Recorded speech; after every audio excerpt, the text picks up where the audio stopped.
വൈവിധ്യ സംസ്കാരങ്ങളുടെ സംഗമഭൂമിയിൽ രണ്ട് മഹാഭൂഖണ്ഡങ്ങളിലായി പരന്നുകിടക്കുന്ന അനവധി സംസ്കാരങ്ങളെയും വ്യത്യസ്ത മത സാമൂഹിക ചുറ്റുപാടുകളെയും ഒന്നിച്ചു ചേർക്കുന്ന മഹാനഗരമായ ഇസ്താംബൂളിലേക്കുള്ള എന്റെ യാത്ര വഴിതെറ്റിവന്ന ഒരു പാഴ്സൽ പെട്ടിയെ ചുറ്റിപ്പറ്റിയായിരുന്നു. ഏഷ്യയിലും യൂറോപ്പിലുമായി പരന്നുകിടക്കുന്ന വാണിജ്യ സാംസ്കാരിക വിനോദ കേന്ദ്രമായ ഇസ്താംബൂളിന്റെ കച്ചവടപ്പെരുമ ദുബായിലെ കരാമയിൽ പെപ്സ സ്റ്റോർ നടത്തുന്ന കാലം തൊട്ടേ അനുഭവിച്ചറിഞ്ഞതാണ്. 2004 തുർക്കിയുടെ അതിവിശാല കരകൗശല മേഖല തേടിയുള്ള യാത്രയുടെ തുടക്കം. ഉസ്മാനിയ അഥവാ ഓട്ടോമൻ കാലഘട്ടത്തിനു മുമ്പ് തന്നെ അതിപുരാതന കലാസാംസ്കാരിക പൈതൃകം സൂക്ഷിച്ചുപോരുന്ന രാജ്യമാണ് തുർക്കി. തുർക്കിയെക്കുറിച്ച് അടുത്തറിയുന്നതിന് മുമ്പ് തന്നെ അവിടുത്തെ വ്യത്യസ്ത ഹാൻഡിക്രാഫ്റ്റുകൾ ദുബായിലെ ആന്റിക് മ്യൂസിയം വഴി ഞാൻ വിപണിയിൽ എത്തിച്ചിരുന്നു. ദുബായിലെ ജോലിക്കിടയിൽ വീണുകിട്ടുന്ന അവധികളിൽ സ്വന്തം നാട്ടിൽ പോയി തിരിച്ചുവരുന്ന അവസരത്തിലാണ് കാരിയർമാരായി മാറി പലരും സാധനങ്ങൾ ഗൾഫ് വിപണികളിലേക്ക് എത്തിച്ചത്. ഗൾഫ് രാജ്യങ്ങളിൽ തൊഴിൽ തേടി വന്ന വിദേശികൾക്കിടയിൽ ഈയൊരു പ്രവണത ധാരാളമായിരുന്നു. എന്നാൽ യാതൊരു നിയമവിരുദ്ധ പ്രശ്നവും കാരിയർമാർക്ക് നേരിടേണ്ടി വരാത്തതിനാൽ വ്യത്യസ്തമായ നിരവധി സാധനങ്ങൾ ദുബായ് മാർക്കറ്റുകളിലെത്തി. പ്രാദേശിക സംസ്കാരവും പൈതൃകവും കൊത്തിവെക്കുന്നവയായിരുന്നു ഇത്തരത്തിൽ കൊണ്ടുവരുന്ന കൂടുതൽ ഉൽപ്പന്നങ്ങളും. കച്ചവട കൈമാറ്റത്തിന്റെ വ്യത്യസ്തമായ ഒരു മാനമായിരുന്നു അത്. പ്രവാസത്തിലെ ജോലിയിൽ നിന്ന് ലഭിക്കുന്ന ശമ്പളത്തിന് പുറമെ തെറ്റില്ലാത്തൊരു വരുമാനവും ലഭിക്കുമെന്നതാണ് കൂടുതൽ പേരെയും ഇതിലേക്ക് പ്രേരിപ്പിച്ചത്. Somalia, Sudan, Nigeria, Afghanistan, Armenia, Romania, Iran, Kazakhstan, Uganda തുടങ്ങിയ രാജ്യങ്ങൾക്കിടയിൽ നിന്ന് ഇന്നും ഈ കച്ചവട പ്രവണത തുടരുന്നവരെ ദുബായിൽ ധാരാളമായി കാണാം. അതുപോലെ സ്വന്തം നാട്ടിൽ ലഭിക്കാത്ത പല വിദേശ നിർമ്മിത ഉൽപ്പന്നങ്ങളും ഗൾഫ് മാർക്കറ്റുകളിൽ നിന്ന് വാങ്ങി അങ്ങോട്ടേക്കും എത്തിക്കും.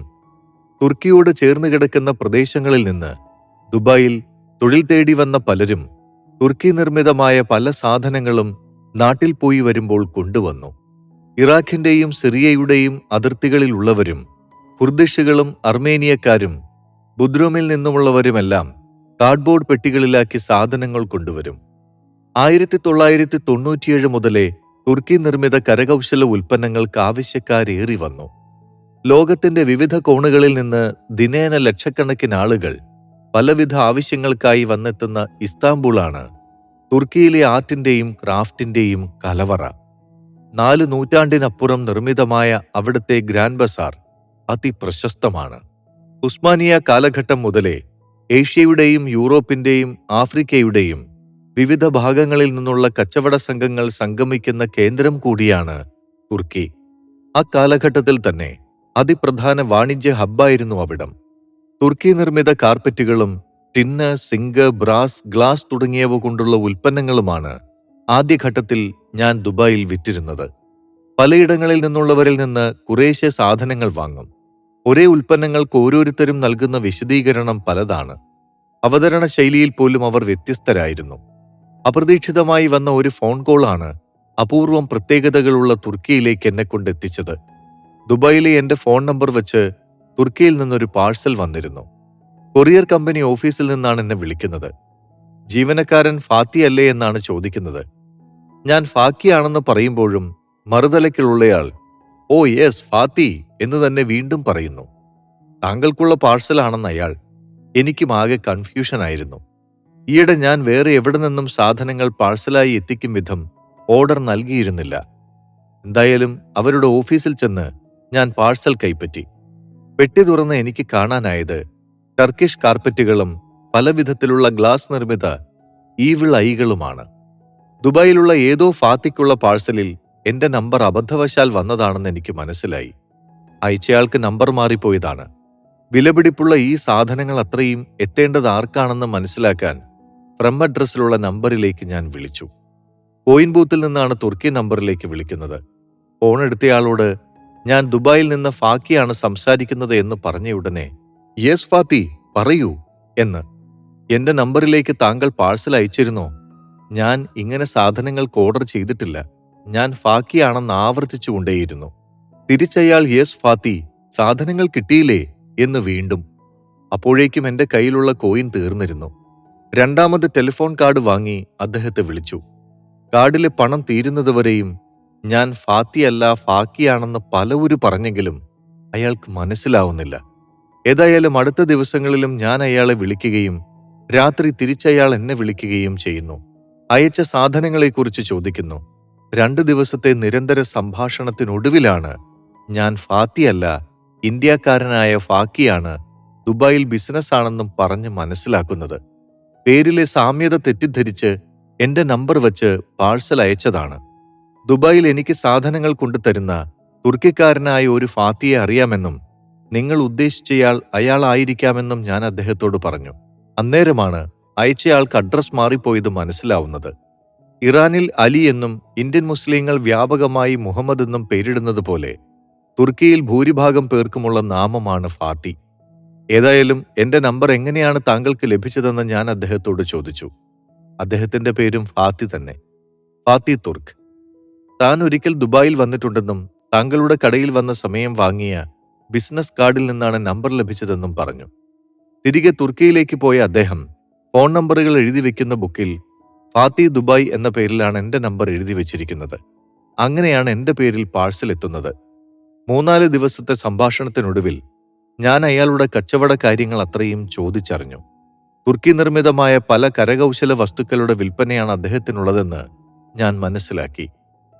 എന്തായാലും തുർക്കിയിലേക്ക് വരണമെന്നും വിസ അയക്കാമെന്നും അയാൾ പറഞ്ഞു.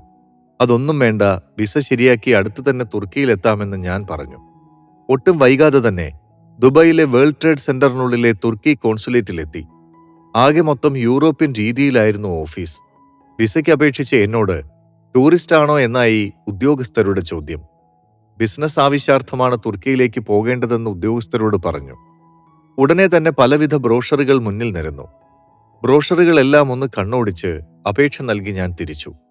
അടുത്ത ദിവസം രാവിലെ തന്നെ കോൺസുലേറ്റിൽ നിന്നൊരു ഉദ്യോഗസ്ഥൻ വിളിച്ച് താങ്കൾ എന്തു ബിസിനസ്സാണ് ദുബായിൽ ചെയ്യുന്നതെന്നും തുർക്കിയിലെ ഏതൊക്കെ നഗരങ്ങൾ സന്ദർശിക്കാനാണ് ഉദ്ദേശിക്കുന്നതെന്നും ഏത് വിമാനത്താവളത്തിലേക്കാണ് പോകുന്നതെന്നുമൊക്കെയുള്ള കാര്യങ്ങൾ അന്വേഷിച്ചു.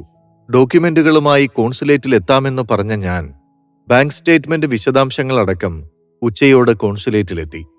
വൈകുന്നേരത്തോടെ തന്നെ എനിക്ക് വിസ ലഭിക്കുകയും ചെയ്തു. ഒരാഴ്ച കൊണ്ട് യാത്രയ്ക്കുള്ള ഒരുക്കങ്ങളായി.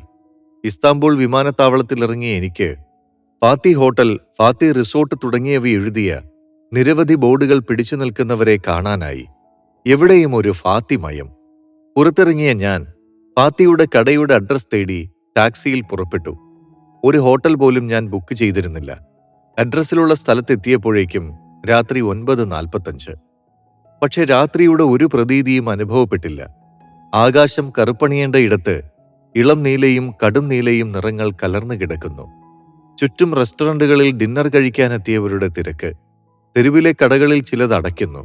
കുന്നിൻ ചെരുവിലെ ഒരു കടയായിരുന്നു എന്റെ കയ്യിലെ അഡ്രസ്. ടാക്സിയിൽ നിന്ന് ബാഗുകളുമായി പുറത്തിറങ്ങിയ ഞാൻ നിരവധി പ്രാവശ്യം വാതിലിൽ മുട്ടിനോക്കിയെങ്കിലും തുറക്കുന്നില്ല. എന്തും വരട്ടെയെന്ന് വിചാരിച്ച് ഞാൻ അവിടെ തന്നെ നിന്നു.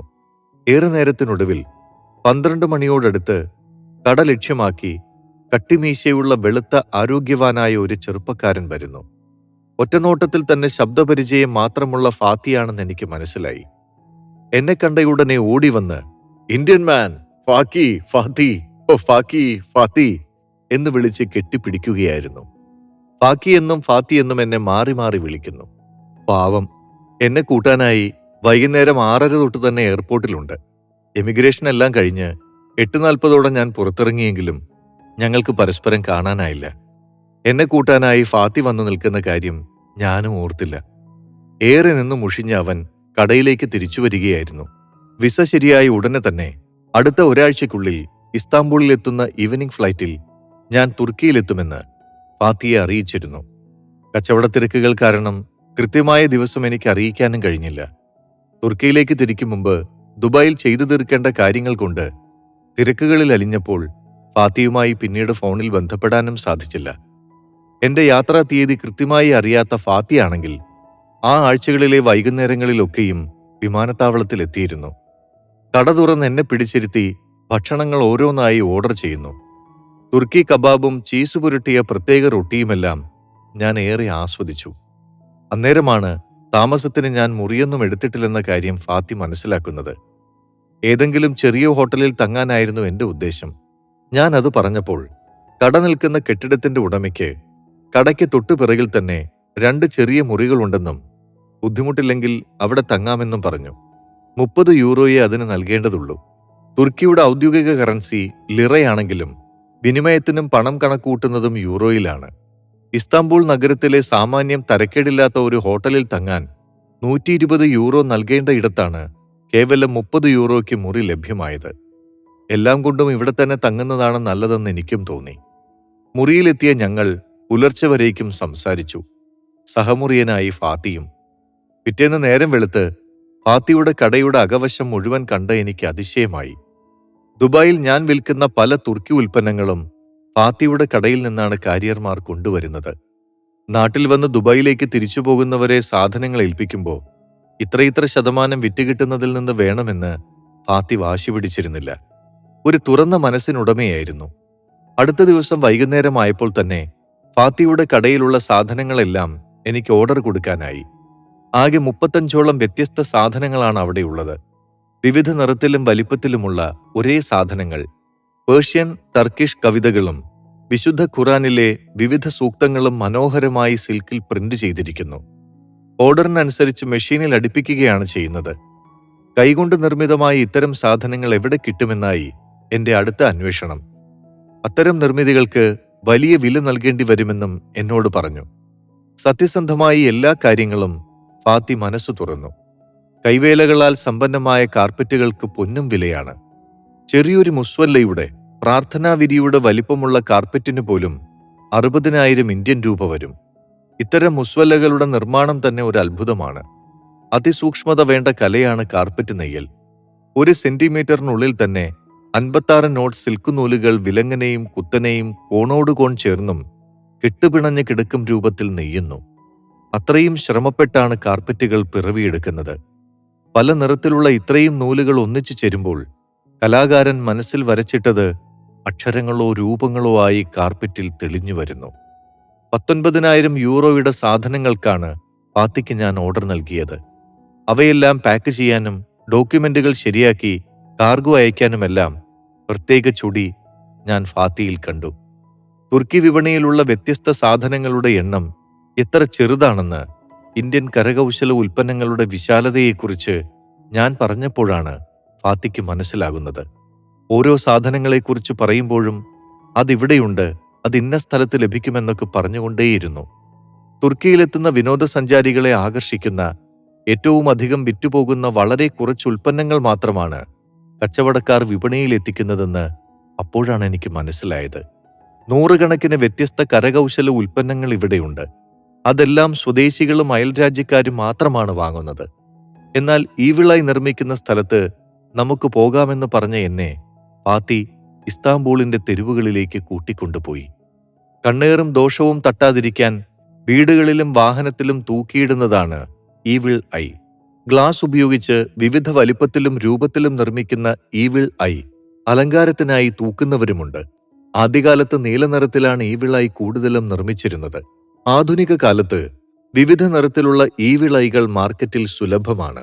ഈവിൾ ഐ മാലകളും ബ്രേസ്ലെറ്റുകളും കീ ചെയിനുകളും വരെ ടൂറിസം വിപണിയിൽ തരംഗം സൃഷ്ടിക്കുന്നു. ലോകവിപണിയിൽ നിന്ന് റഷ്യക്കാരാണ് ഏറ്റവും കൂടുതൽ ഈവിൾ ഐ സ്വന്തമാക്കുന്നത്. കേൾക്കുമ്പോൾ നമുക്ക് അതിശയോക്തി തോന്നാം. പശ്ചിമേഷ്യൻ രാജ്യങ്ങളിൽ നിന്നുള്ളവർക്കും ഈവിൾ ഐ പ്രിയപ്പെട്ടതാണ്. Cyprus, Portugal, Greece, Brazil, Israel, Ethiopia, Georgia, Armenia, Azerbaijan, Albania, Algeria, Tunisia, Lebanon, Turkey, Palestine, Egypt, Jordan, Saudi Arabia, Bangladesh, Iran, Iraq, Italy, Nepal, Pakistan, ഇന്ത്യയുടെ ചില ഭാഗങ്ങൾ, മൊറോക്കോ, തെക്കൻ സ്പെയിൻ, മെക്സിക്കോയുടെ പല ഭാഗങ്ങൾ, മാൾട്ട, മോണ്ടിനാഗ്രോ, റൊമാനിയ, വടക്കൻ Macedonia, Bulgaria, Balkans, Levant, Afghanistan, Syria, Bahrain എന്നിവിടങ്ങളിൽ നിന്നുള്ള വിനോദസഞ്ചാരികൾ തെരഞ്ഞെടുക്കുന്ന മുഖ്യ സുവനീറുകളിലൊന്നാണ് ഈവിൾ ഐ. പുരാതന ഗ്രീസിലും റോമിലും അന്ധവിശ്വാസമായി രൂപം കൊണ്ടതാണ് കണ്ണേറ് എന്നത്. തിന്മയുടെ സ്വാധീനവും ദോഷവും ഒഴിവാക്കാൻ ഈവിൾ ഐക്ക് ശക്തിയുണ്ടെന്ന് കരുതപ്പെടുന്നു. പുരാതന കാലത്ത് സെറാമിക്കും കളിമണ്ണും ഉപയോഗിച്ചാണ് ഈവിൾ ഐ നിർമ്മിച്ചിരുന്നത്. ഫൊണീഷ്യൻസ്, ഗ്രീക്സ്, റോമൻസ്, ഒട്ടോമൻ കാലഘട്ടത്തിലെ ജനതയ്ക്കിടയിൽ ഈവിൾ ഐക്ക് വലിയ പ്രചാരമുണ്ടായിരുന്നു.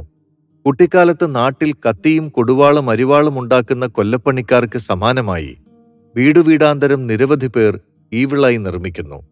ഇസ്താംബൂളിന്റെ 25 കിലോമീറ്റർ ചുറ്റളവിൽ ഈവിൾ ഐ മാത്രം നിർമ്മിക്കുന്ന 500ഓളം ചെറുകിട നിർമ്മാണശാലകൾ. ഇവിടങ്ങളിൽ 10,000കണക്കിന് തൊഴിലാളികൾ കടും നീല, വെളുപ്പ്, ഇളം നീല, കറുപ്പ് നിറങ്ങളിൽ വൃത്താകൃതിയിലും കണ്ണിന്റെയും കണ്ണുനീർ തുള്ളിയുടെയും ആകൃതിയിൽ ഗ്ലാസിൽ നിർമ്മിക്കുന്നതാണ് ഇസ്താംബൂളിന്റെ തെരുവോരങ്ങളിലെ ഈവിൾ ഐകൾ. സ്വർണ്ണ നിറത്തിലുള്ള അരികുകളും ഇവയ്ക്കുണ്ട്.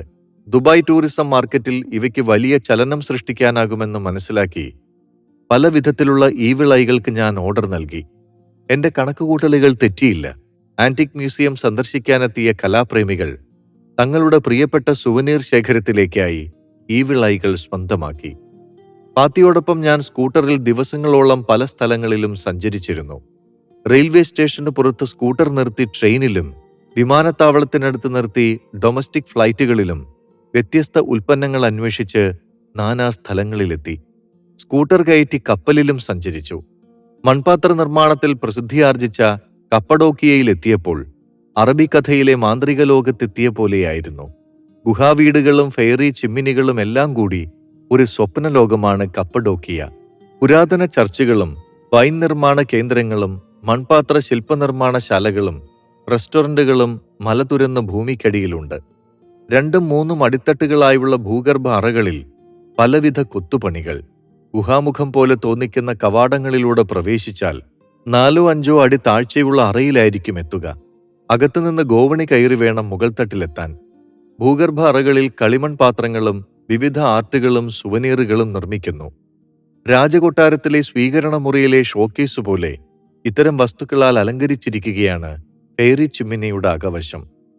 ഏക്കർ കണക്കിന് മുന്തിരിത്തോട്ടങ്ങളുള്ള ഇവിടങ്ങളിൽ പച്ചക്കറികളും ധാരാളം കൃഷി ചെയ്യുന്നു. പ്രാവുകളുടെ കാഷ്ടമാണ് പ്രധാനമായും കൃഷിക്ക് വളമായി ഉപയോഗിക്കുന്നത്. മലകൾക്കുള്ളിൽ കൃത്രിമമായി ലക്ഷത്തോളം പൊത്തുകൾ ഉണ്ടാക്കി പ്രാവുകൾക്ക് താമസിക്കാൻ ഇടമൊരുക്കി കൃഷിക്കുള്ള വളം കണ്ടെത്തുന്ന മാർഗം കൗതുകകരമായി തോന്നി. പുരാതന ഗ്രീക്കുകാർ ക്രിസ്തുവിനു മുൻപ് നിർമ്മിച്ച ഇസ്താംബൂൾ ആയി മാറിയ ബൈസാന്റിയം നഗരം പോലെ തന്നെ കപ്പഡോക്കിയയ്ക്കും വലിയൊരു ചരിത്രമുണ്ട്. പുരാതന തുർക്കിയിൽ, അതായത് കോൺസ്റ്റാന്റിനോപ്പിളിൽ, ക്രിസ്ത്യാനികൾക്ക് നേരെ റോമാക്കാർ നിരന്തരം ആക്രമങ്ങൾ അഴിച്ചുവിട്ടു. അക്രമികളിൽ നിന്ന് ഓടിയൊളിക്കാൻ ക്രിസ്ത്യാനികൾ കപ്പഡോക്കിയയിലെ ഭൂഗർഭ അറകൾ തെരഞ്ഞെടുത്തു. പ്രവാചകൻ മുഹമ്മദിന്റെ വരവോടെ തുർക്കിയിൽ ഇസ്ലാമും വേരുറപ്പിച്ചു. യേശുവിന്റെ ചിത്രം ആദ്യമായി വരച്ചത് ഈ ഭൂഗർഭ വീടുകളിൽ നിന്നാണത്രേ. ക്രിസ്ത്യാനിസം വ്യാപിപ്പിക്കാൻ ഭൂഗർഭ വീടുകളിൽ നിന്ന് സമുദ്രതീരങ്ങളിലേക്ക് തുരങ്കമുണ്ടാക്കി ശിരോവസ്ത്രധാരികളായ സന്യാസിനികളെ ആതുര ശുശ്രൂഷയ്ക്കും മതപ്രചരണത്തിനുമായി ലോഞ്ചുകളിൽ കടൽ കടത്തി വിവിധ ഭൂഖണ്ഡങ്ങളിൽ എത്തിച്ചു. സമുദ്രത്തെ ചുറ്റി കുന്നുകളാൽ സുന്ദരമായ ഇടമാണ് തുർക്കിയുടെ ഭൂമിക. തുർക്കി ഉൾപ്പെട്ട യൂറോപ്യൻ മേഖലയിലെ പല സ്ഥലങ്ങളിൽ ചെറു ബോട്ടുകളിലായി എന്റെയും ഫാത്തിയുടെയും യാത്ര. ഈവിൾ ഐ അന്വേഷിച്ചുള്ള സമുദ്രയാത്രയിലുണ്ടായ ബോട്ടപകടം എന്നെ മറ്റൊരു തലത്തിൽ എത്തിച്ചുവെന്ന് പറയാം. വില കുറച്ച് പല വിധത്തിലുള്ള ഈവിൾ ഐ കിട്ടുമെന്നറിഞ്ഞ് ഞങ്ങൾ ഒരു ദ്വീപിലേക്ക് പുറപ്പെട്ടു. 2 പേർക്ക് മാത്രം സഞ്ചരിക്കാവുന്ന ചെറു ഫൈബർ ബോട്ട് വാടകയ്ക്കെടുത്താണ് ഞങ്ങളുടെ യാത്ര. സാധനങ്ങളെല്ലാം കയറ്റി തിരികെ വരുമ്പോൾ നടുക്കടലിലാണ് അപകടം. തിരയില്ലാത്ത കടലിൽ ശക്തമായ അടിയൊഴുക്കും ശരീരം മരവിപ്പിക്കുന്ന തണുപ്പുമാണ്. വെള്ളത്തിൽ കൈകാലുകളിട്ടടിച്ച ഞങ്ങളെ കണ്ട മറ്റൊരു ബോട്ടിലുള്ളവരെത്തി രക്ഷിക്കുകയായിരുന്നു. മരണത്തെ മുഖാമുഖം കണ്ട നിമിഷമായിരുന്നു അത്. ജീവൻ തിരിച്ചു കിട്ടിയെങ്കിലും വാങ്ങിയ സാധനങ്ങൾ അത്രയും വെള്ളത്തിൽ. ഞങ്ങളിൽ നിന്ന് വന്ന അബദ്ധമാണ് അപകടത്തിലേക്ക് നയിച്ചത്. വാങ്ങിയ സാധനങ്ങൾ അത്രയും കാർഗോയിൽ അയക്കാൻ 120 യൂറോ ആവശ്യപ്പെട്ടതിനാൽ ഫാത്തി എന്നോട് നമുക്ക് സാധനങ്ങൾ ബോട്ടിൽ തന്നെ അക്കരയ്ക്കെത്തിക്കാമെന്ന് പറയുകയായിരുന്നു. കട്ടിയുള്ള ഗ്ലാസുകളിൽ നിർമ്മിതമായ ഈവിൾ ഐയുടെ ഭാരം കൂടി താങ്ങാനാവാതെ ബോട്ട് ഉലഞ്ഞ് നിമിഷനേരം കൊണ്ട് സാധനങ്ങളോടൊപ്പം ഞങ്ങളും വെള്ളത്തിൽ. ലൈഫ് ജാക്കറ്റ് പോലും ഞങ്ങൾ ഇരുവരും ധരിച്ചിരുന്നില്ല. അപ്പോഴേക്കും വിവരമറിഞ്ഞ് വാട്ടർ ആംബുലൻസും പോലീസ് രക്ഷാദൗത്യ സംഘാംഗങ്ങളും എത്തിയിരുന്നു. തീർത്തും അവശരായ ഞങ്ങൾ ആശുപത്രി കിടക്കയിലാണ് പിന്നീട് കണ്ണു തുറക്കുന്നത്. എന്നേക്കാൾ പരിക്ക് ഫാത്തിക്കായിരുന്നു. കാലിലെ എല്ലുകൾ പൊട്ടി അടുത്ത കിടക്കയിൽ തന്നെയാണ് ഫാത്തിയും. ബോട്ടിൽ നിന്നും അറിഞ്ഞ ഞങ്ങൾ കടലിനടിയിലെ പാറക്കല്ലിൽ പോയാണ് ഇടിച്ചത്. മൂർച്ചയുള്ള പാറച്ചീളുകളിൽ തട്ടി ശരീരമാസകലം മുറിപ്പാടുകളുണ്ട് ഇരുവർക്കും. അപകടത്തിന്റെ ആഘാതം വിട്ട് തെല്ല് ക്ഷീണം മാറിയപ്പോൾ തന്നെ അപകട പശ്ചാത്തലം അറിയാൻ പോലീസുകാർ ആശുപത്രിയിലെത്തി. അനധികൃതമായി എന്തോ സാധനങ്ങൾ ബോട്ടിൽ കടത്തുമ്പോൾ അപകടമുണ്ടായി എന്ന ധാരണയായിരുന്നു പോലീസുകാരിൽ. സംഭവിച്ച കാര്യങ്ങളെല്ലാം ഞാനും ഫാത്തിയും അവരോട് വിവരിച്ചു. ഏകദേശം 8000 യൂറോയുടെ സാധനങ്ങളാണ് വെള്ളത്തിൽ മുങ്ങിയത്. ഭാഗ്യവശാൽ എന്റെ യാത്രാരേഖകളും പാസ്പോർട്ടും മറ്റു ഡോക്യുമെന്റുകളുമൊന്നും നഷ്ടപ്പെട്ടില്ല. തീരത്ത് നിർത്തിയ ഫാത്തിയുടെ സ്കൂട്ടറിനുള്ളിൽ ബാക്ക്പാക്ക് ബാഗിലാക്കി യാത്രാരേഖകളും കുറച്ച് പണവും വെച്ചാണ് ബോട്ടിൽ കയറുന്നത്. അതവിടെ ഭദ്രമായി തന്നെ ഉണ്ടായിരുന്നു. പോലീസുകാർ തന്നെ അവയെല്ലാം ആശുപത്രിയിൽ എത്തിച്ചു തന്നു. എനിക്ക് ഏറ്റവും ഇഷ്ടപ്പെട്ട ഒരു വീഡിയോ ക്യാമറയും വാങ്ങേണ്ട സാധനങ്ങൾ എഴുതിയ നോട്ട്ബുക്കും പേഴ്സും മാത്രമാണ് ഞാൻ എടുത്തത്. ഫാത്തിയാണെങ്കിൽ ID കാർഡും പണവുമെല്ലാം കയ്യിൽ കരുതിയിരുന്നു. ഞാൻ ഇന്ത്യക്കാരനാണെന്നറിഞ്ഞ പോലീസ് സംഘത്തിലെ വനിതാ ഉദ്യോഗസ്ഥ ഒന്നും പേടിക്കേണ്ടെന്നും എല്ലാ സഹായത്തിനും ഞങ്ങൾ ഉണ്ടാകുമെന്നും ചെറുപുഞ്ചിരിയോടെ ആശ്വസിപ്പിച്ചു. സാറാ ബൊഹിമ എന്നായിരുന്നു അവരുടെ പേര്. ഭാഗ്യമൊന്നുകൊണ്ട് മാത്രമാണ് നിങ്ങൾ രക്ഷപ്പെട്ടത്. ഫൈബർ വള്ളങ്ങളുടെയും മത്സ്യബന്ധനയാനങ്ങളുടെയും ഇരമ്പുന്ന ശബ്ദം കാരണം പ്രാണരക്ഷാർത്ഥം നിലവിളിച്ചാൽ പോലും ആരും കേൾക്കാത്ത സ്ഥലത്താണ് ഞങ്ങൾ വീണത്. അവിടുന്ന് മുങ്ങി മരിച്ചാൽ കിലോമീറ്ററുകൾക്കപ്പുറം നദീതീരത്താണത്രേ മൃതദേഹം അടിയുക. അമിതാഭ് ബച്ചനെ അറിയാമോ എന്നും താങ്കൾ ബോംബെക്കാരനാണോ എന്നുമായിരുന്നു അടുത്ത ചോദ്യം. ബോളിവുഡ് സിനിമകൾക്ക് അക്കാലത്ത് തുർക്കിയിലും അത്രമേൽ പ്രചാരമുണ്ടായിരുന്നു. തുർക്കി ചാനലിൽ ഷോലെ സിനിമ ഒരുപാട് പ്രാവശ്യം കണ്ടിട്ടുണ്ട്, പുറമേ തിയേറ്ററിൽ നിന്നും. സാറയ്ക്ക് എന്നോട് എന്തോ പ്രത്യേക മമതയുള്ളതായി അവരുടെ സംസാരത്തിൽ നിന്ന് എനിക്ക് തോന്നി. 8 രാജ്യങ്ങൾ അതിർത്തിയുള്ള തുർക്കിയുടെ ഇറാനിനോട് ചേർന്ന് കിടക്കുന്ന പ്രദേശത്താണ് സാറയുടെ വീട്. ദുബായിലെ എൻ്റെ ആദ്യകാലത്ത് സ്വായത്തമാക്കിയ ഇറാനി ഭാഷ എനിക്കവിടെ ശരിക്കും പ്രയോജനപ്പെടുത്താനായി. പിന്നീടങ്ങോട്ട് ഇറാനി ഭാഷയിലായി ഞങ്ങളുടെ സംസാരം. ആശുപത്രി കിടക്കയിലെ ദീർഘനേരത്തെ സംഭാഷണത്തിലൂടെ തന്നെ ഞങ്ങൾക്കിടയിൽ സൗഹൃദം പിറന്നു. വാങ്ങിയ സാധനങ്ങൾ അത്രയും കടലിൽ നിന്ന് തിരിച്ചെടുക്കൽ എന്നെ സംബന്ധിച്ചിടത്തോളം വലിയ വെല്ലുവിളിയായിരുന്നു. സത്യത്തിൽ ഒരു നല്ല സുഹൃത്തും സഹായിയുമായ സാറ ആശുപത്രിയിൽ അവതരിക്കുകയായിരുന്നു. വെള്ളത്തിൽ നഷ്ടപ്പെട്ട സാധനങ്ങൾ തിരിച്ചെടുക്കാൻ എനിക്ക് യാതൊരുവിധ പ്രയാസവും നേരിട്ടില്ല. നഷ്ടപ്പെട്ട സാധനങ്ങളുടെയും ബില്ലുകളുടെയും വിവരങ്ങൾ ശേഖരിച്ച് പ്രത്യേക അപകട കേസാക്കി രജിസ്റ്റർ ചെയ്ത് സാറ തന്നെ റെസ്ക്യൂ ഉദ്യോഗസ്ഥരെയും മുങ്ങൽ വിദഗ്ധരെയും ഏകോപിപ്പിച്ച് അവയെല്ലാം കരയ്ക്കെത്തിച്ചു. എല്ലാം ഗവൺമെന്റ് ചെലവിൽ തന്നെ. 8000 യൂറോയുടെ സാധനങ്ങൾക്ക് വേണ്ടി 20,000-ഓളം യൂറോയാണ് അന്ന് ഗവൺമെന്റ് ചെലവാക്കിയത്. സാധനങ്ങൾക്കൊന്നും കേടുപാടുകളില്ല. ഈവിളായി തൂക്കാനുള്ള നൂൽ കോർത്തിടുന്ന ചെറിയ ത്രെഡുകൾ മാത്രം നനഞ്ഞ് കേടായിരിക്കുന്നു. അവയെല്ലാം ഹീറ്റർ ഉപയോഗിച്ച് ചൂടാക്കി ഉണക്കി ശരിയാക്കുകയും ഉദ്യോഗസ്ഥർ തന്നെ കാർഗോ കേന്ദ്രത്തിൽ പാക്കുകളാക്കി എത്തിക്കുകയും ചെയ്തിരുന്നു. അപ്പോഴേക്കും ആശുപത്രി വിട്ട ശേഷം ദിവസവും ഡ്യൂട്ടി കഴിഞ്ഞ് സാറ എന്നെ കൂട്ടാൻ വരും. രാത്രികളിലെല്ലാം കോഫി കഫേകളിലും ശീഷ സെന്ററുകളിലും ഞങ്ങൾ സംസാരിച്ചിരിക്കും. ചില ദിവസങ്ങളിൽ ഫാത്തിയും ഞങ്ങളോടൊപ്പം ഉണ്ടാകും. ഫാത്തിക്കാണെങ്കിൽ ഇറാനി ഭാഷയിലുള്ള ഞങ്ങളുടെ സംസാരമൊന്നും മനസ്സിലാവുന്നില്ല. സാറയൊരു പോലീസ് ഉദ്യോഗസ്ഥയായതിലുള്ള ചെറിയൊരു ടെൻഷനും വേറെ. ടൂറിസം പോലീസ് ഡിപ്പാർട്ട്മെന്റിലെ ഉയർന്ന ഉദ്യോഗസ്ഥയാണ് സാറ. രാത്രിയിലെ സൗഹൃദ സംഭാഷണങ്ങളിൽ ദുബായിലെ ആന്റിക് മ്യൂസിയത്തെക്കുറിച്ചും കച്ചവടത്തെക്കുറിച്ചും പുതിയ പുതിയ ക്രാഫ്റ്റ് ഉൽപ്പന്നങ്ങൾ കണ്ടെത്താനുള്ള ആശയങ്ങൾ തേടിയുള്ള രാജ്യാന്തര യാത്രകൾ സംബന്ധിച്ചുമെല്ലാം സാറാ ബൊഹിമയോട് ഞാൻ മനസ്സു തുറന്നു. അങ്ങനെയെങ്കിൽ തുർക്കിയിലെ യാത്രയിൽ താനും കൂട്ടായി വരാമെന്ന് സാറയും. വിവാഹം കഴിഞ്ഞ് കേവലം ഒരാഴ്ച കൊണ്ട് തന്നെ ദാമ്പത്യ ജീവിതം അവസാനിപ്പിച്ചതാണ് സാറ. എല്ലാ നല്ല കാര്യങ്ങൾക്കും മറ്റുള്ളവരെ സഹായിക്കാനുള്ള ഒരു അഭിനിവേശം ഞാൻ സാറയിൽ കണ്ടിരുന്നു. വിദ്യാഭ്യാസം കൊണ്ടും ജോലി കൊണ്ടും കുടുംബമഹിമ കൊണ്ടും സമൂഹത്തിൽ മുൻപന്തിയിലുള്ള ഒരു യുവതി. പുതിയ മേഖലകൾ കണ്ടെത്തുന്നതിലും അതീവ തൽപരയായിരുന്നു. സാമൂഹിക ചുറ്റുപാടുകളിലെ പല കാര്യങ്ങളിലും ഭർത്താവുമായി ഒത്തുപോകാൻ കഴിയാതെ പിരിഞ്ഞതാണ്. ദാമ്പത്യ ജീവിതം അവസാനിപ്പിക്കാനുള്ള കാര്യങ്ങൾ കൂടുതൽ ചൂഴ്ന്നറിയാൻ ഞാനും ശ്രമിച്ചില്ല. വർഷങ്ങൾക്ക് ശേഷം സാറ വീണ്ടും കുടുംബമായി ജീവിക്കുന്നു. കുർദിഷുകാരനായ ഭർത്താവിനോടൊപ്പം സന്തുഷ്ടിയോടെ. 3-4 ദിവസങ്ങൾക്ക് ശേഷം സാറയും സാറയുടെ സഹപ്രവർത്തകരുമായ 4-5 പേരും ഒന്നിച്ച് ഞാൻ ബുദ്രൂമിലേക്ക് പോകാൻ ഉറച്ചു. ഫാത്തിയെയും കൂടെ വിളിച്ചു. അപകടത്തിന്റെ പരിക്കുകളിൽ നിന്ന് പൂർണ്ണമായും മോചിതനാകാത്തതിനാൽ ഞങ്ങളുടെ വാഹനത്തിൽ ഫാത്തിക്ക് വരാൻ കഴിഞ്ഞില്ല. സ്ലീപ്പർ ബസ്സിൽ അടുത്ത ദിവസം ബുദ്രൂമിലേക്ക് എത്താമെന്ന് ഫാത്തി സമ്മതിച്ചു. തുർക്കിയിലെത്തുന്ന വിനോദസഞ്ചാരികൾ സന്ദർശിക്കാൻ ഇഷ്ടപ്പെടുന്ന കൂട്ടത്തിൽ തിരഞ്ഞെടുക്കുന്ന സ്ഥലങ്ങളിൽ ബുദ്രൂം ഒഴിച്ചുകൂടാനാകാത്തതാണ്. ഈജിയൻ മേഖലയിലെ തുറമുഖ നഗരമാണിത്. പുരാതന കാലം മുതലേ മത്സ്യബന്ധന ഗ്രാമമായിരുന്ന ബുദ്രൂം വികസിത നാൾവഴികൾ പിന്നിട്ടാണ് തുർക്കിയിലെ മികച്ച വിനോദസഞ്ചാര കേന്ദ്രമായി പരിണമിച്ചത്.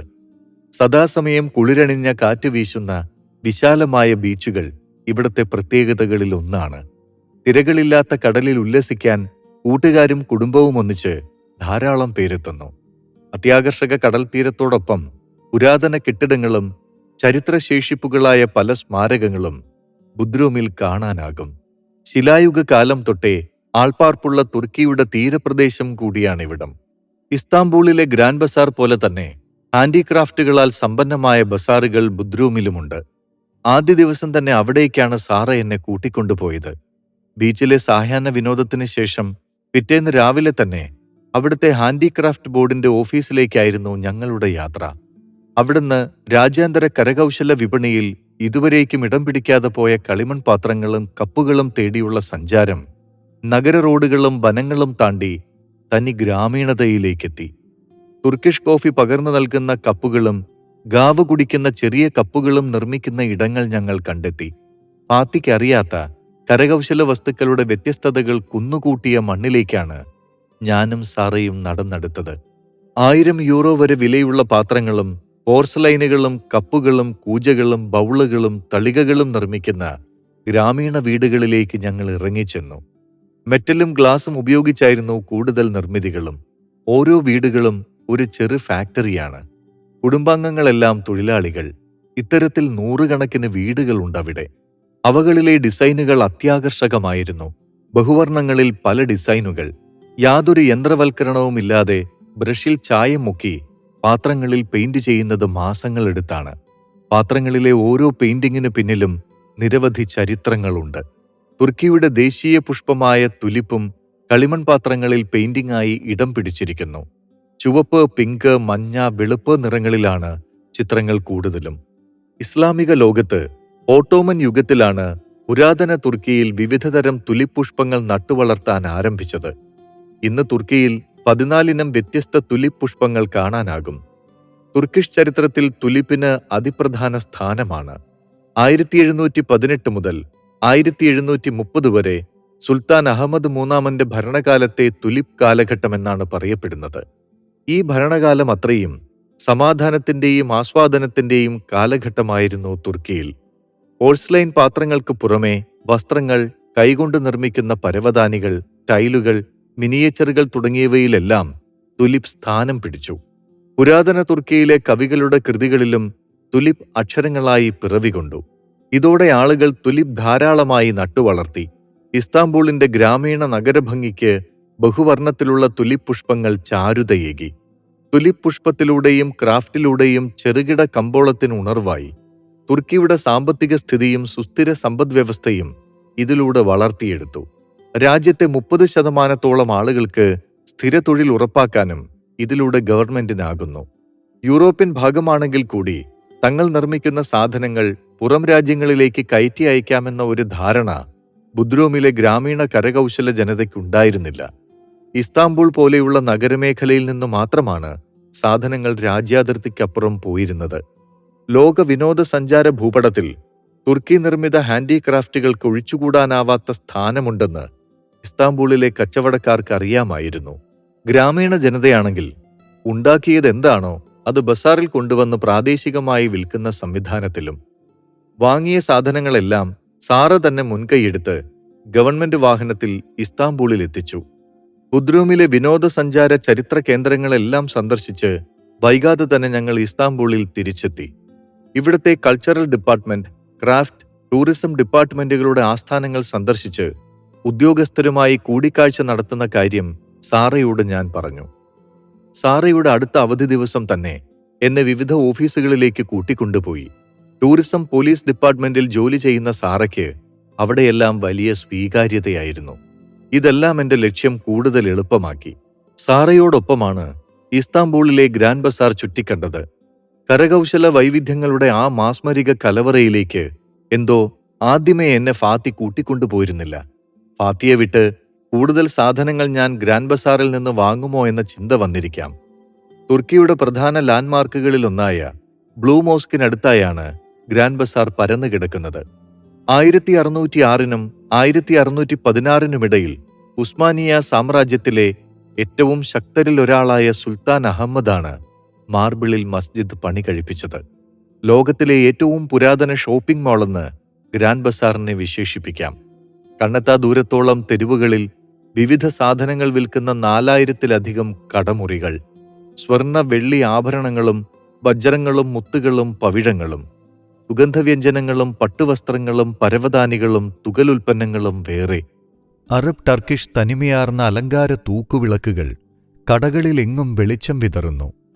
പൗരാണികതയുടെ ഗന്ധവും രുചിയും കാഴ്ചയും നിറഞ്ഞു നിൽക്കുന്ന ഗ്രാൻഡ് ബസാറിനുള്ളിലെത്തുമ്പോൾ ഉസ്മാനിയ കാലഘട്ടത്തിലാണ് നിൽക്കുന്നതെന്ന് തോന്നിപ്പോകും. ലോകത്ത് മറ്റെങ്ങും കാണാത്ത തരം ഹാൻഡ് പെയിന്റുകൾ ചെയ്ത സെറാമിക് പാത്രങ്ങളുടെ വൈവിധ്യം കണ്ടത് ബുദ്രൂമിന്റെ ഗ്രാമീണതയിലും ഗ്രാൻഡ് ബസാറിലുമാണ്. ഗ്രാൻഡ് ബസാറിനെ ചുറ്റിപ്പറ്റിയുള്ള കബാബ് സ്റ്റോളുകൾ, റെസ്റ്റോറന്റുകൾ, ചായ കോഫി ഷോപ്പുകളിലെല്ലാം ഞങ്ങൾ കയറിയിറങ്ങി. തെരുവിന്റെ ഇരുവശങ്ങളിലായി റെസ്റ്റോറന്റുകൾക്ക് ചുറ്റിപ്പറ്റി അലങ്കാര കുടകളോടും വർണ്ണവിളക്കുകളോടും കൂടിയ മേശകൾ നിരനിരയായി ഇട്ടിരിക്കുന്നു. സുഗന്ധങ്ങളും സുഗന്ധവ്യഞ്ജനങ്ങളും ചേർത്ത ടർക്കിഷ് ഭക്ഷണം പുത്തൻ രുചി സമ്മാനിച്ചു. 4000-ൽ കവിഞ്ഞ ഷോപ്പുകളിൽ സാധനങ്ങൾ എത്തിക്കാൻ 2.5 ലക്ഷത്തോളം ചെറുകിട മൊത്ത വിതരണക്കാർ. സ്പെയിൻ, അർമേനിയ, റൊമാനിയ, ഇറാനിന്റെ പല ഭാഗങ്ങൾ, കുർദിഷ് മേഖല തുടങ്ങിയ അവിടങ്ങളിലേക്കും സാധനങ്ങൾ എത്തിക്കുന്നത് ചെറുകിട ഹോൾസെയിലേഴ്സ് തന്നെ. പുരാതന കാലം തൊട്ടേ തുർക്കിയെ ഒരു ഹോൾസെയിൽ മാർക്കറ്റായി ഉസ്മാനിയ രാജാക്കന്മാർ മാറ്റിയെടുത്തിരുന്നു. ഇന്നത്തെ ഭരണ സംവിധാനം പോലെ അക്കാലത്തും ഓരോ വകുപ്പുകളെ ഓരോ മന്ത്രിമാർക്ക് ചുമതലയേൽപ്പിച്ചിരുന്നു അത്രേ. ധനകാര്യത്തിനും കോട്ടേജ് ഇൻഡസ്ട്രിക്കും വാണിജ്യ വ്യവസായത്തിനുമെല്ലാം ഒട്ടോമൻ യുഗത്തിൽ മന്ത്രിമാരുണ്ടായിരുന്നു. ഉസ്മാനിയ രാജാക്കന്മാരുടെ കാലഘട്ടത്തിലെ വ്യത്യസ്ത തൊപ്പികൾ എന്നെ വല്ലാതെ ആകർഷിച്ചു. ഇതുപോലെ പല ചരിത്ര പശ്ചാത്തലമുള്ള നിരവധി തൊപ്പികളുടെ കളക്ഷൻ എനിക്കുണ്ടെന്ന കാര്യം സാറയോട് പങ്കുവച്ചു. ഓരോ കാലത്തെ രാജാക്കന്മാരുപയോഗിച്ചിരുന്ന തൊപ്പികൾ സാറ തന്നെ എനിക്ക് തെരഞ്ഞെടുത്തു തന്നു. ഇന്ന് തുർക്കിയുടേതായ 45ഓളം തൊപ്പികൾ എന്റെ ശേഖരത്തിലുണ്ട്. ഗ്രാൻഡ് ബസാറിൽ നിന്ന് വ്യത്യസ്തത തുളുമ്പുന്ന നിരവധി സാധനങ്ങൾ ഞാൻ വാങ്ങിക്കൂട്ടി. 20 ദിവസം തുർക്കിയിൽ ചെലവഴിക്കാൻ ഉറച്ചുവന്ന എന്റെ ദിനങ്ങൾ 30ആയി. സാധനങ്ങൾ വാങ്ങിക്കൂട്ടിയ ഇനത്തിൽ 2500 യൂറോ കൂടി ഗ്രാൻഡ് ബസാറിൽ നൽകാനുണ്ടായിരുന്നു. ഒരു ചോദ്യത്തിന്റെ ആവശ്യം കൂടിയില്ലാതെ സാറ അത് കടക്കാരന് നൽകിയപ്പോൾ ഞങ്ങളിലെ സൗഹൃദം എത്രത്തോളം ദൃഢമായെന്ന് ഞാൻ ചിന്തിക്കുകയായിരുന്നു. സാറയുടെ പിതാവും ഒരു കച്ചവടക്കാരനായിരുന്നു. കച്ചവടത്തിലുണ്ടായ ചതിയും നഷ്ടങ്ങളും കാരണം ഇറാനിലെ ഇസ്ഫഹാൻ മാർക്കറ്റിൽ വലിയ തുക നൽകാനുണ്ടായി. ഭീമമായ തുക നൽകാനില്ലാതെ പണമിടപാടുകാരുമായുണ്ടായ തർക്കത്തിനിടെ സാറയുടെ പിതാവിനെ ഇറാനിൽ വെച്ച് അടിച്ചു കൊല്ലുകയായിരുന്നു അത്രേ. എന്നിലെ കച്ചവടക്കാരൻ ഒരിക്കലും ചതിക്കപ്പെടാൻ ഇടയാകരുതെന്ന ശാഠ്യം സാറയ്ക്കുണ്ടായിരുന്നു. അവരുമായുള്ള സൗഹൃദ സംസാരത്തിനിടയിൽ ഞാൻ മനസ്സിലാക്കിയ കാര്യമാണിത്. ദുബായിലെത്തിയാൽ ഈ പണം ഞാൻ തിരിച്ചയക്കാമെന്നും കച്ചവട ലാഭത്തിൽ നിന്നുള്ള ഒരു പങ്ക് സാറയ്ക്ക് നൽകാമെന്നും പറഞ്ഞപ്പോൾ അവരത് സ്നേഹപൂർവ്വം നിരസിച്ചു. എനിക്ക് ഈ പണം അയച്ചു തരേണ്ടെന്നും വീണ്ടും തുർക്കിയിൽ വരണമെന്നും ആ സമയത്ത് ഞാൻ വാങ്ങിച്ചുകൊള്ളാമെന്നും ചിരിച്ചുകൊണ്ട് സാറ പറഞ്ഞു. എന്നിരുന്നാലും ദുബായിലെത്തിയ ഉടനെ സാറയ്ക്ക് പണമയച്ച് അക്കാര്യം പറയാനായി വിളിച്ചപ്പോൾ തുർക്കിയിലേക്ക് സാറ പിന്നെയും എന്നെ ക്ഷണിച്ചു. 1 മാസം കഴിഞ്ഞ് വരാൻ നോക്കാമെന്നും ഞാൻ പറഞ്ഞു. കച്ചവട തിരക്കുകൾക്കിടയിൽ പല യാത്രകൾ വേറെയും വേണ്ടി വന്നതിനാൽ തുർക്കിയിലേക്കുള്ള യാത്ര നീണ്ടു. ഞാൻ ഇസ്താംബൂളിൽ പോയി വന്നതിന്റെ 40-ാം ദിവസം സാറ ദുബായിലെത്തിയിരിക്കുന്നു. വിനോദസഞ്ചാര വിസയിലെത്തിയ സാറയെ UAE-യിലെ സ്ഥലങ്ങളിലെല്ലാം ഞാൻ കൂട്ടിക്കൊണ്ടുപോയി. ഉസ്മാനിയ കാലഘട്ടം തൊട്ടുള്ള ഖബർസ്ഥാൻ സന്ദർശിക്കണമെന്ന എന്റെ ആഗ്രഹവും സാറ സാധിപ്പിച്ചു തന്നിരുന്നു. ഓരോ രാജാക്കന്മാരുടെയും മന്ത്രിമാരുടെയും ശവക്കല്ലറകളിലെ മീസാൻ കല്ലുകൾക്ക് ഓരോ തൊപ്പിയുടെ ഡിസൈൻ ആയിരുന്നു. മന്ത്രിമാർ കൈകാര്യം ചെയ്തിരുന്ന വകുപ്പുകൾക്കനുസരിച്ച് പലതരം തൊപ്പികൾ. മാർബിൾ ഫലകത്തിലാണ് ഓരോ തൊപ്പിയും മീസാൻ കല്ലുകളായി കൊത്തിവച്ചിരിക്കുന്നത്. വിനോദസഞ്ചാരത്തിനപ്പുറം ലോകമെങ്ങുമില്ലാത്ത വിധം നിരവധി ബാത്ത് ഹൗസുകൾ ഇസ്താംബൂൾ തെരുവിന്റെ പല ഭാഗങ്ങളിലായി കണ്ടു. കച്ചവടക്കാർക്കും സന്ദർശകർക്കും പൗരന്മാർക്കും കുളിക്കാനായി അഡ്മിനിസ്ട്രേഷൻ ഉണ്ടാക്കിയ രാജ്യമാണ് തുർക്കി. തുർക്കിഷ് ബാത്ത് ലോക പ്രശസ്തമാണല്ലോ. ഭൂഖണ്ഡങ്ങൾ താണ്ടി തുർക്കിയിലെത്തുന്ന കച്ചവടക്കാർക്ക് റിഫ്രഷ്മെന്റിനായിരുന്നു അക്കാലത്തെ ഭരണാധികാരികൾ തെരുവുകളിലെങ്ങും കുളികേന്ദ്രങ്ങൾ സ്ഥാപിച്ചത്. ഇന്നും ഒരു സാംസ്കാരിക പൈതൃകമായി അത് സംരക്ഷിച്ചു പോരുന്നു. കച്ചവട സംഘങ്ങൾക്ക് വേണ്ട അടിസ്ഥാന ആവശ്യങ്ങൾക്കപ്പുറം സുഖപ്രദമായ മറ്റു സൗകര്യങ്ങളും ഗതകാലത്തിൽ രാജാക്കന്മാരൊരുക്കി. ഇതെല്ലാമാണ് തുർക്കിയെ അക്കാലത്ത് തന്നെ ലോകത്തെ പ്രധാന കച്ചവട ഇടത്താവളവും മൊത്ത മാർക്കറ്റുമാക്കി തീർത്തത്. അടുത്ത ദിവസം ഫാക്കിക്കൊരു സർപ്രൈസ് ഉണ്ടെന്ന് പറഞ്ഞ് സാറ എന്നെ ഒരിടത്തേക്ക് കൂട്ടിക്കൊണ്ടുപോയി.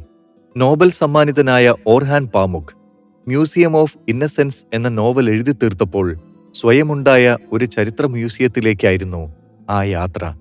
താൻ കഥ പറയാൻ പോകുന്ന കഴിഞ്ഞ കാലത്തിന്റെ അടയാളങ്ങളായ സാധന സാമഗ്രികളൊക്കെയും പാമുക് ഇസ്താംബൂളിന്റെ സെക്കൻഡ് ഹാൻഡ് സാധനങ്ങൾ വിൽക്കുന്ന കടകളിൽ നിന്നും തെരുവോരങ്ങളിൽ നിന്നും ശേഖരിച്ചു.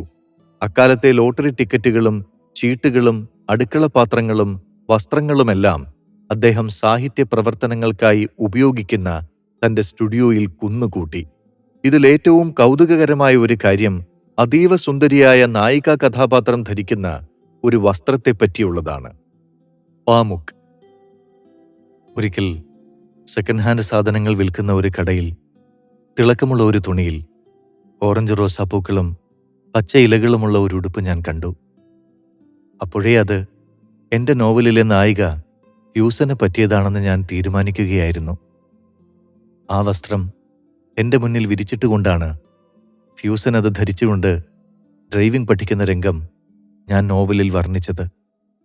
മറ്റൊരു സന്ദർഭത്തിൽ ഇസ്താംബൂളിലെ പഴയ പുസ്തകങ്ങൾ വിൽക്കുന്ന കടയിൽ 1930കളിൽ നിന്നുള്ള ഒരു ബ്ലാക്ക് ആൻഡ് വൈറ്റ് ഫോട്ടോ എൻ്റെ കണ്ണിൽപ്പെട്ടു. എൻ്റെ കഥാപാത്രങ്ങളിൽ ഒരാളുടെ ആദ്യകാല ജീവിത രംഗങ്ങളിൽ ഒന്നാണതിൽ കാണുന്നതെന്ന് ഞാൻ ഭാവന ചെയ്തു. നോവലിസ്റ്റ് ആവശ്യമുള്ള വസ്തുക്കൾക്കായി കടകൾ തോറും പരതി നടക്കുക, അതിന് കലാകാരന്മാരെയും കരകൗശല വിദഗ്ധരെയും ഉപയോഗിച്ച് വേണ്ടത് നിർമ്മിച്ചെടുക്കുക.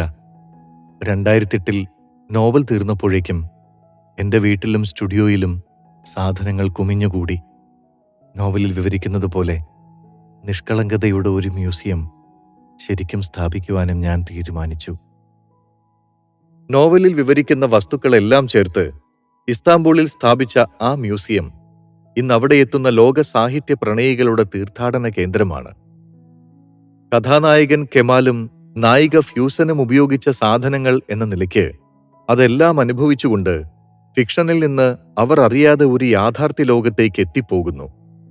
മ്യൂസിയം ഓഫ് ഇന്നസെൻസ് വായിച്ചിട്ടില്ലെങ്കിലും നോവലിനോടൊപ്പം പിറന്ന മ്യൂസിയത്തെക്കുറിച്ച് കേട്ടിരുന്നു. അവിടുത്തെ ഓരോ വസ്തുക്കളെക്കുറിച്ച് സാറയോട് ഞാൻ പറഞ്ഞപ്പോൾ ചരിത്രശേഷിപ്പുകളോടുള്ള എൻ്റെ പ്രണയത്തെ സാറ ശരിവെക്കുകയായിരുന്നു. ലോകത്തിന്റെ എല്ലാ കോണുകളിൽ നിന്നുമുള്ള അപൂർവവും വ്യത്യസ്തത നിറഞ്ഞതുമായ കരകൗശല വൈഭവങ്ങൾ സ്വരുക്കൂട്ടിയ ദുബായിലെ ഫാക്കിയുടെ ആന്റിക് മ്യൂസിയം പോലെ തന്നെ നോവലിലൂടെ പിറവിയെടുത്ത മ്യൂസിയമാണിതെന്ന് സാറ വിവരിച്ചു. നോവലിന്റെ ഭാഗമായ സാധനങ്ങൾ അത്രയും ഇവിടെ പ്രദർശിപ്പിച്ചിരിക്കുന്നു. ലോകത്തിന്റെ വിവിധ ഭാഗങ്ങളിലെ ചരിത്രവും സംസ്കാരവും പൈതൃകവും വിളക്കിച്ചേർത്ത കരകൗശല ഉൽപ്പന്നങ്ങൾ ദുബായിലെ ആന്റിക് മ്യൂസിയത്തിൽ പ്രദർശിപ്പിച്ച പോലെ തന്നെ വിദ്യാർത്ഥികൾക്കും ഗവേഷകർക്കും ചരിത്ര കുതുകികൾക്കും തുടങ്ങി സമൂഹത്തിലെ എല്ലാ വിഭാഗം ആളുകൾക്കും പഠനാർഹമാകണമെന്ന ഉദ്ദേശത്തിലാണ് ദുബായ് ആന്റിക് മ്യൂസിയത്തിന്റെ പിറവിയും തുടർന്നുള്ള വളർച്ചയുമെന്ന് സാറയോട് ഞാൻ വിവരിച്ചിരുന്നു. ഇതുകൊണ്ടൊക്കെ തന്നെയാണ് സാറ എന്നെ മ്യൂസിയം ഓഫ് ഇന്നസെൻസിൽ എത്തിച്ചതും. ആന്റിക് മ്യൂസിയത്തിലെ ഓരോ ചെറിയ കലാസൃഷ്ടിക്ക് പിന്നിലും ഓരോ ചരിത്രവും കഥയുമുണ്ട്. ഒരു സാധാരണക്കാരനെ സംബന്ധിച്ച് ലോകത്തിന്റെ വിവിധ ഭാഗങ്ങളിൽ ചുറ്റി സഞ്ചരിച്ച് ചരിത്ര പശ്ചാത്തലമുള്ള സാധനങ്ങൾ അത്രയും കണ്ടു തീർക്കലും അതിനു പിന്നിലെ കഥകൾ ചൂഴ്ന്നെടുക്കലും അപ്രാപ്യമാണ്. എന്നാൽ അവയെല്ലാം ദുബായിൽ ആന്റിക് മ്യൂസിയത്തിന്റെ മേൽക്കൂരയ്ക്ക് കീഴിൽ അടുക്കടുക്കായി വെച്ചിരിക്കുന്നത് കാണാൻ താനുമൊരിക്കൽ ദുബായിൽ വരുമെന്ന് ഇവിടെ വെച്ച് തന്നെ സാറ എന്നോട് പറയുകയും ചെയ്തു. 1 മാസത്തിനടുത്ത തുർക്കിയിലെ ആദ്യ സഞ്ചാരത്തിനൊടുവിൽ ഗവൺമെന്റ് വാഹനത്തിലാണ് എന്നെയും കൂട്ടി സാറയും ഫാത്തിയും വിമാനത്താവളത്തിൽ യാത്രയാക്കാനെത്തിയത്. ഫാക്കി, കച്ചവടാവശ്യത്തിനായി വന്ന താങ്കളിപ്പോൾ ഗവൺമെന്റ് അതിഥിയായി മാറിയെന്ന് ഫാത്തി ചിരിച്ചുകൊണ്ട് പറഞ്ഞു. ആശുപത്രിയിൽ വെച്ച് സാറയെ കണ്ടതു മുതൽ ദുബായിലേക്ക് തിരിക്കും വരെ സത്യത്തിൽ ഗവൺമെന്റ് അതിഥിയുടെ പരിവേഷത്തിലായിരുന്നു ഞാൻ. വർഷങ്ങളെടുത്ത് പരുവപ്പെട്ടു വരേണ്ട ഗാഢ സൗഹൃദത്തിന്റെ സ്നേഹവായ്പുകൾ കേവലം 30 ദിവസങ്ങൾക്കുള്ളിൽ ലഭിച്ച ആത്മസംതൃപ്തിയിലും